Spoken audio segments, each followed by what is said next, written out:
Hello everyone, welcome back to one more session on design of RCC structures.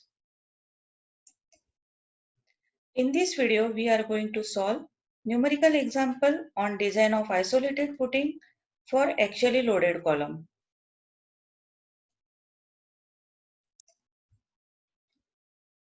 So to understand the design of footing for axially loaded column, we have to consider some data. So for this numerical example, we will consider size of column. It is a square column, 300 mm by 300 mm. Load on column as 600 kilonewton.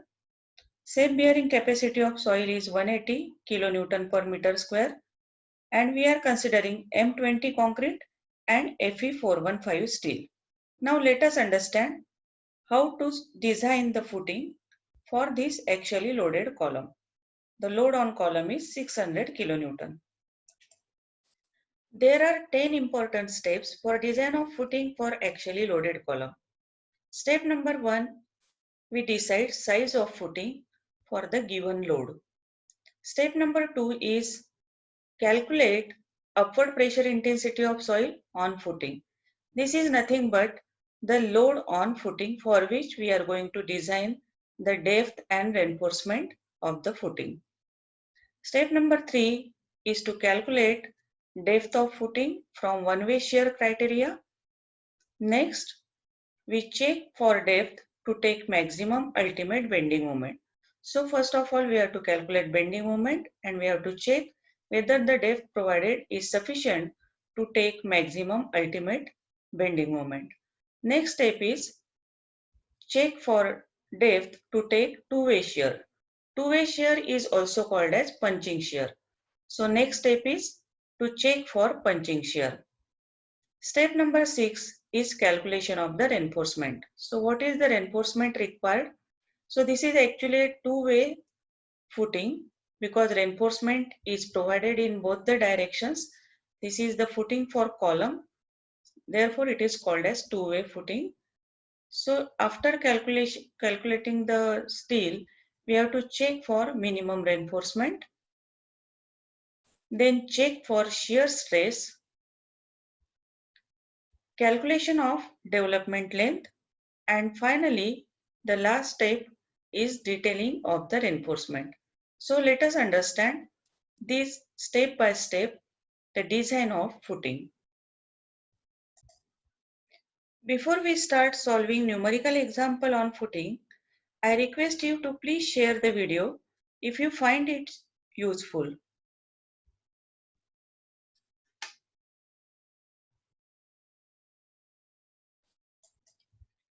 So let us design the footing for a column which carries axial load of 600 kilonewton and soil is having shape bearing capacity 180 kilonewton per meter square. So for the given load, first of all, we will decide the size of the footing. That is, what is the area required to take that load. In this problem, a column is given. It is a square column which is subjected to axial load of 600 kilonewton.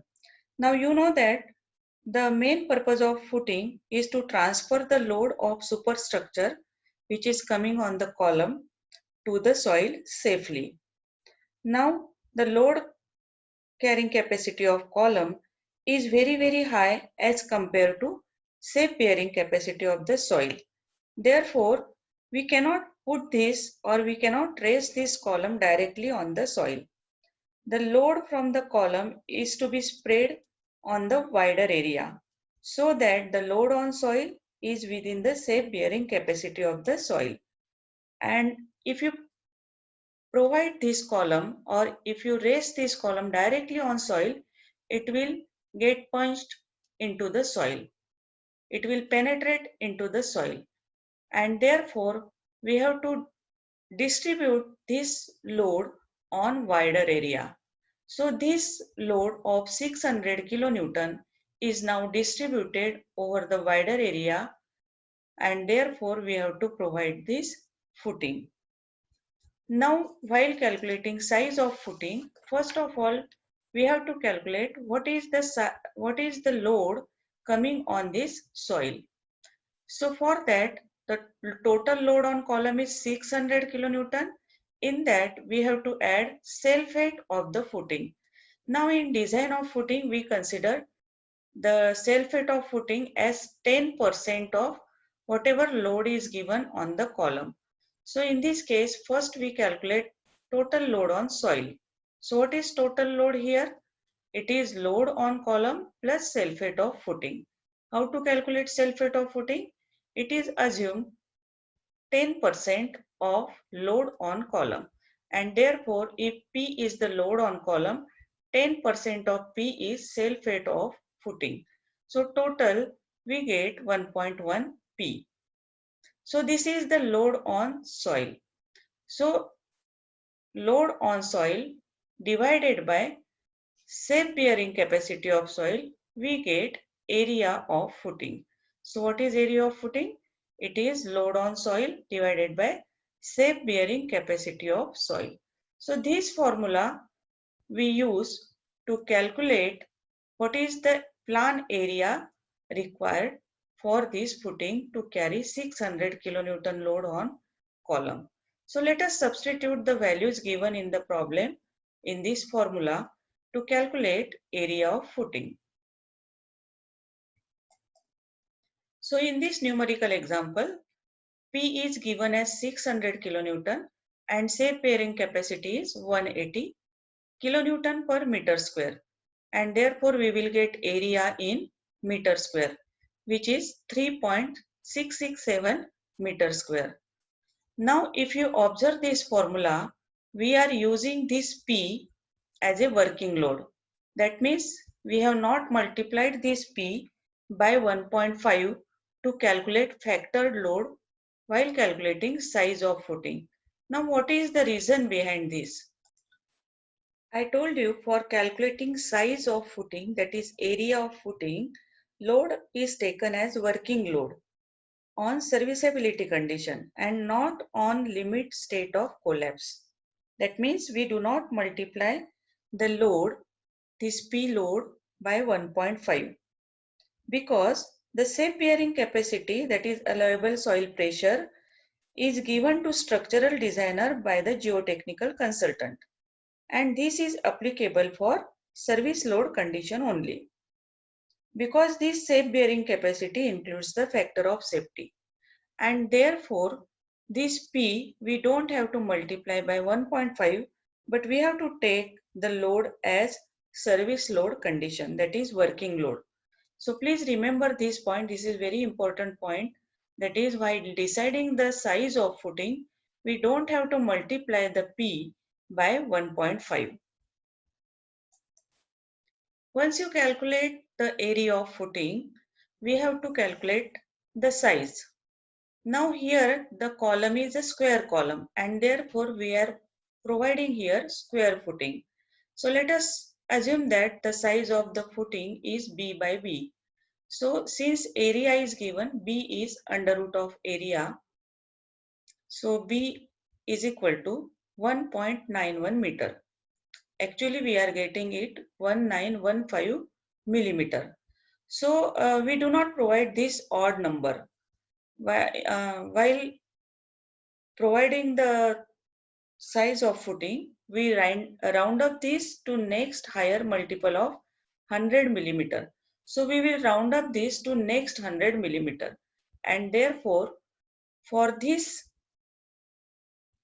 design we will provide size of footing as 2 meter by 2 meter.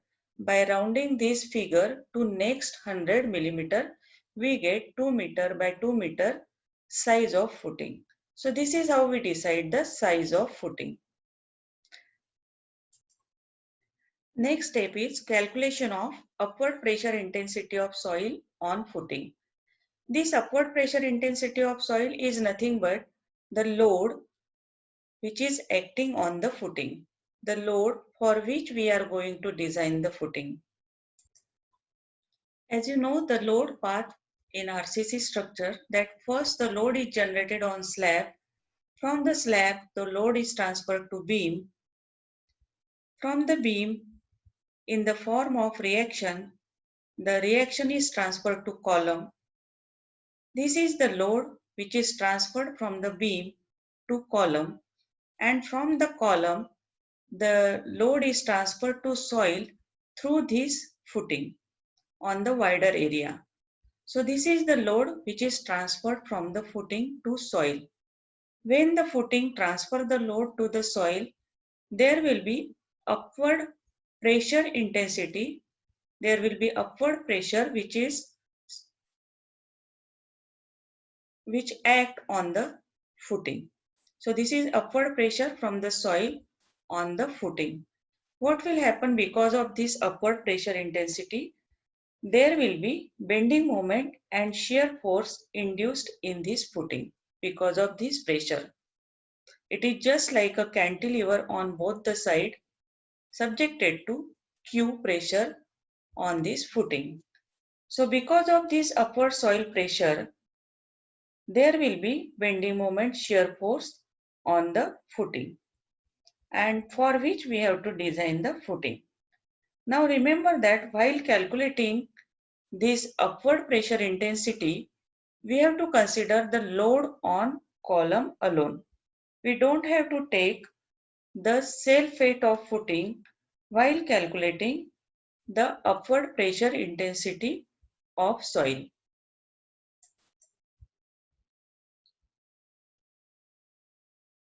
Because the weight of footing is directly transferred to the soil. Now let us see how to calculate the upward pressure intensity, that is the load for which we are going to design the structure, that is footing. So this is denoted by QU, which is equal to factored load. Now remember here we have to multiply P by 1.5. So hereafter we will be considering limit state of collapse. The load for limit state of collapse. That means we are multiplying it by 1.5. So factored load on column divided by actual area of footing provided. Because you know that we round up the area. We round up the size of the footing to next 100 millimeter. Therefore, what is calculated area is not actually provided. So therefore, we have to calculate first what is the actual area provided. Factored load on column divided by actual area of footing.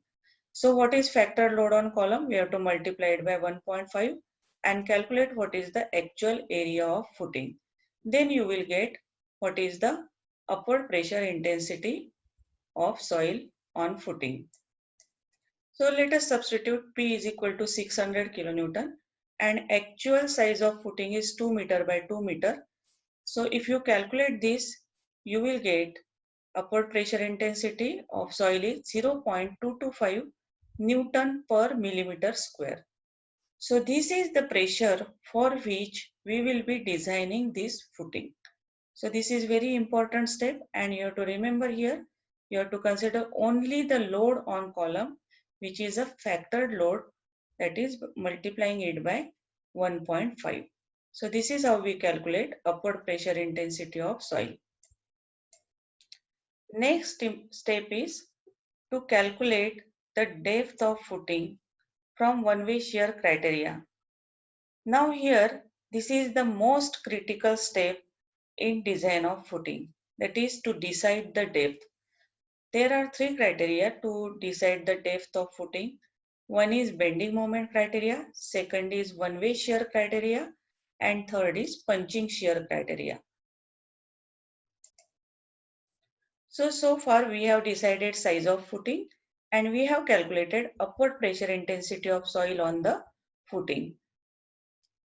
In next video, we will discuss more about how to decide the depth of footing, that is from one-way shear criteria, bending moment criteria, and two-way shear criteria. And after that, we will calculate reinforcement. We will check it for minimum reinforcement, then check for shear, calculation of development length, and then reinforcement detailing.